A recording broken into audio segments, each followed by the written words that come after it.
I want to talk to you today about educated marketing or marketing education. I recently had the pleasure of having a very pleasant evening talking to EducatedMarketing. She is our current Minister of Education. Now, anybody who's read the news will see that Hekia has had a very rough ride in terms of the changes that she, and particularly the government, are trying to implement in terms of the Christchurch rebuild after those terrible earthquakes. And it's interesting, when you talk to Hekia, you would actually say, or should I say Minister Parata, because we don't know each other quite that well, you would actually say, this is the sort of person I want to be leading the challenge in education. From a parent's point of view, she's smart, she's passionate, and she does want the best for your children. But where she has run into difficulty is where many companies run into difficulty. There is nothing wrong with the education policy that the government is running. In fact, it makes perfect sense. The government is saying we need to close some schools down because in fact they're so broken that they are not cost effective to repair. We need to move some schools because the population is moving from the east side to the west side. And by the way, when we build these new schools, they will be state-of-the-art theatre, state-of-the-art everything that you would want for your children and I would want for mine.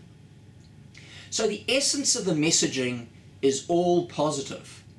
The only negatives are two things. Firstly, the concept of change, which nobody likes, and particularly the teachers of Christchurch. And secondly, the way that that message was conveyed. So, as I've said to Minister Parata, as I've said to other ministers of the Crown, it is the marketing, the packaging of the message that is so important. And how many times do we in business forget about the packaging, the delivery of our marketing messages? The messages themselves are strong. We have a new product. It's a new and improved product. But it's the way that that message is being delivered. And that's where marketing and communication specialty skills come into place. New Zealanders are a great do-it-yourself culture. And that typically includes marketing and marketing communications. And then it's like houses with no architects. We wonder why the architecture of New Zealand lacks something. Well, I think a lot of the time is that we're cutting corners. We're not using professional architects. We're using builders who can draw or draftsmen who think they're architects.